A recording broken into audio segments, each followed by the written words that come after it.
Dikejutkan dengan korban akibat rabies yang melanda negara, khususnya di negeri Sarawak. Ancaman rabies di Sabah dan Semenanjung Malaysia tetap menjadi mimpi ngeri masyarakat, terutamanya bagi pecinta haiwan. Tapi, apa sebenarnya itu rabies? Ya, apa itu rabies? Itu yang akan kita bincangkan dan juga kita perincikan untuk sama-sama kita ketahui berkenaan dengan perkara ini, iaitu kepentingan kawalan penyakit rabies. Dan bersama dengan kita di studio, saya kenalkan iaitu Datuk Dr. Muhammad Nur Hisham Muhammad Harun, selaku pengarah kanan bahagian perancangan strategik dan penilaian veterina Jabatan Perkhidmatan Veterina. Assalamualaikum, selamat pagi Datuk. Terima kasih Sofia. Ya, sama-sama Datuk. Terima kasih kepada Smart Malaysia kerana menjemput Jabatan Perkhidmatan Veterina untuk sama-sama berkongsi maklumat ini. Ya, penting sebenarnya untuk kita ketahui berkenaan perkara ini sebab sekiranya tidak dikawal, ia juga akan berlakunya maut dan sebagainya sekiranya tidak mendapatkan rawatan yang terbaik ataupun secepat mungkin. Jadi Datuk, suka untuk kita kongsikan berkenaan dengan perkara ini. Antara perkara yang penting untuk kita ketahui juga iaitu baru-baru ini kita dikejutkan lagi dengan kes 2 kematian yang disebabkan oleh penyakit rabies di Sarawak. Jadi mungkin Datuk boleh kongsikan berkenaan dengan perkara ini dengan lebih lanjut lagi.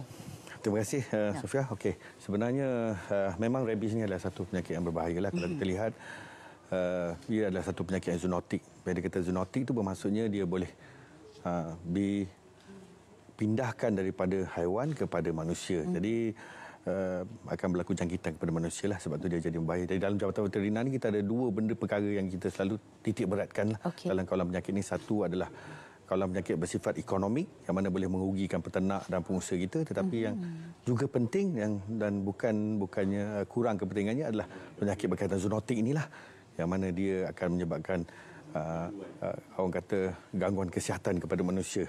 Dan rabies ni juga adalah, kalau kita lihat dia dikenali sebagai penyakit anjing gila lah. Anjing gila yang merupakan jenis penyakit zoonotik dan disebabkan oleh virus. Nama dia sedap, virus ni Lisa virus. Nama dia sedap tapi nama sedap ya. Tapi sangat membahayakan. Ya, sangat berbahaya. Dan kalau kita lihat orang ataupun individu yang terkena rabies ni, dia akan ataupun anjing yang terkena rabies ni, dia akan berlaku perubahan kelakuan. Dia akan jadi lebih agresif. Bagi anjing dia akan jadi lebih agresif. Dia akan ada kesukaran bernafas, gejala kerosakan saraf, lumpuh dan lazimnya akan berakhir dengan kematian. Itu yang kita sangat bimbangkan dan boleh mendatangkan masalah. Dan rabies juga dia selalunya berjangkit melalui luka gigitan lah. Sebab tu anjing dia, bila dia kena rabies ni, dia akan jadi agresif dan dia pergi menyerang manusia dan akan menggigit lah. Jadi bila berlaku gigitan, luka terbuka, air liur dan semua boleh menyebabkan virus ni akan berjangkit kepada manusia lah.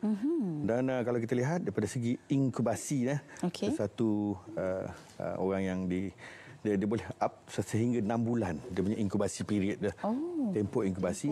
Dan kalau kita tengok, kalau ternak anjing ataupun pets yang kena ni, sebelum kita lihat gejala tu, dia ada dalam tempoh 15 hari sebelum dia menunjukkan tanda-tanda atau simptom-simptom terkena jangkitan rabies. Okey, dan adakah anjing yang dijangkiti dengan rabies ini dapat disihatkan kembali sekiranya dapat diketahui dengan lebih awal, ataupun memang dah tak ada harapan lah, Datuk? Selalunya rabies ni bila dah menunjukkan simptom tu dia dah terminal lah.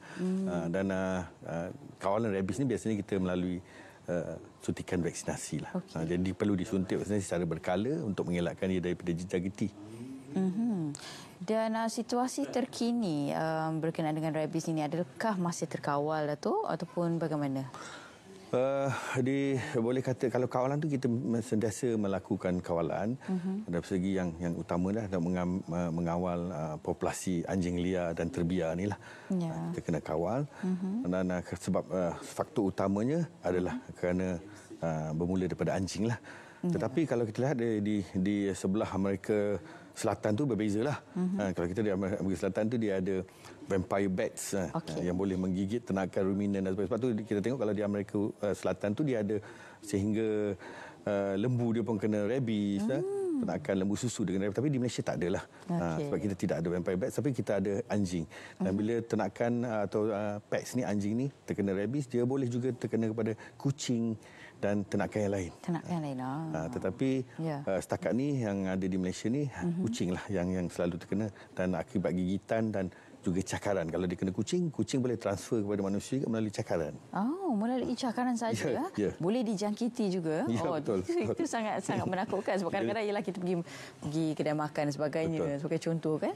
Jadi situasi itu mungkin berlaku. Betul. Dan sekiranya berlaku Datuk kan, apakah antara rawatan yang perlu kita lakukan untuk mendapatkan rawatan yang lebih baik supaya benda ini tidak berlaku larutan yang menyebabkan penyakit-penyakit lain dan komplikasi yang lain, Datuk.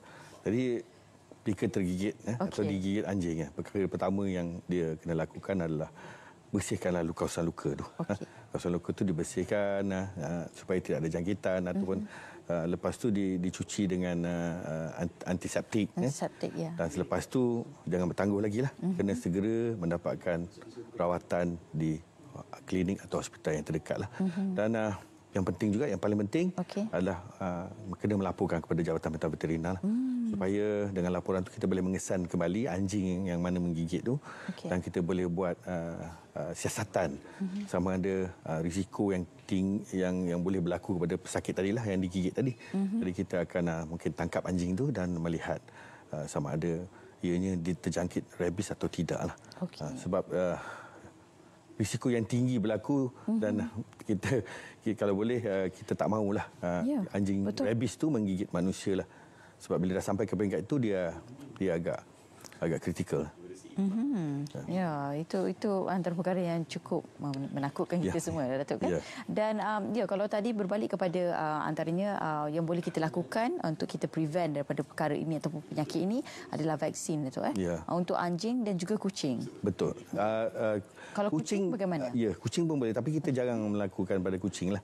Dan selalunya pada anjing yang nombor satu lah yang kita lakukan pemvaksinan rabies. Maksudnya mereka yang membela anjing dan sebagainya perlu tahu dan ada beberapa perkara yang perlu mereka ketahui, antaranya seperti apa, Datuk? Pertama jadual pemvaksinan tu kena dipatuhi lah. Dan vaksin rabies ni bukanlah sekali vaksin, dia terus kekal selama-lamanya dan dia kena berlaku tahun. Begitu je, sebenarnya ada vaksin untuk manusia pun. Tetapi vaksin untuk manusia ni kita selalunya bagi pada orang-orang yang berisiko tinggi lah, macam staf kita yang akan menjalankan operasi dan sebagainya yang sentiasa dekat kepada anjing ni, kita akan berikan pemvaksinan pada kaki tangan kita apabila mereka menghampiri pada aktiviti operasi itulah. Dan sebab vaksin ni bukan boleh kekal lama, saya kata dia kena dan dia vaksinnya mahal. Dia terlalu mahal. Jadi kita pun bagi staf Jabatan Pentas Veterina sendiri pun kita tak bagi pada semua kaki tangan. Kita pada kaki tangan yang terdedah kepada bahaya dan risiko ni. Tetapi selain daripada itu, anjing, kalau pemilik anjing ni dia kena pastikanlah yang nombor satu pada saya selain daripada jadual pemvaksinan yang perlu mereka patuhi dan ikuti setiap tahun. Mereka juga kena pastikan anjing ni tidaklah dilepaskan atau dibiarkan merayau-rayau. Dan ada banyak risiko. Pertama, bila dibiarkan merayau ni, dia akan menyebabkan anjing ni mungkin terjangkit daripada haiwan-haiwan yang lain. Daripada haiwan yang liar dan terbiar ni, anjing ni akan gigit dia, bergaduh dan sebagainya, dia akan menjangkitlah. Tapi selain daripada itu, bukan saja penyakit rabies, tapi dia juga akan menyebabkan penyakit lain lah kepada anjing yang kita sayang ni. Betul. Sikap bertanggungjawab pemilik haiwan ni atau pemilik haiwan kesayangan ni perlu dipupuklah. Sebab bukan kata bila dah lepas tu dia terjangkit. Isu yang nombor dua adalah dia akan menyebab jadi kacau ganggu kepada orang lain. Kan? Kadang-kadang dia dengan kita mungkin dia baik, dia docile nampak sebagainya, tapi bila dengan orang ni dia agak agresif dan itu yang kita tak maulah benda itu berlaku. Betul. Dan ia akan berlaku sekiranya anjing tersebut digigit oleh anjing yang lain. Kan? Dan kita seringkali dengar berkenaan dengan mungkin ada serangan daripada anjing dan sebagainya, tetapi bagi anjing yang dianiaya, penganiayaan terhadap anjing tersebut, adakah ada possibility yang tinggi juga untuk mereka terkena rabies dan sebagainya, ataupun mungkin sebenarnya sekiranya ia dilepaskan ada kemungkinan besar, tapi kalau ia dikurung mungkin tidak. Bagaimana, Datuk? Okey, kalau dia pemilik, sebab anjing ni atau pets haiwan kesayangan ni, dia bukan sekadar hanya kita beri makan. Kalau orang ingat beri makan ni dah cukup. Tapi dia ni macam companion animal kan, haiwan yang jadi sahabat macam kita. Anak kita juga. Dia sepatutnya sepatutnya dipelihara dengan kasih sayang dan sebagainya kan.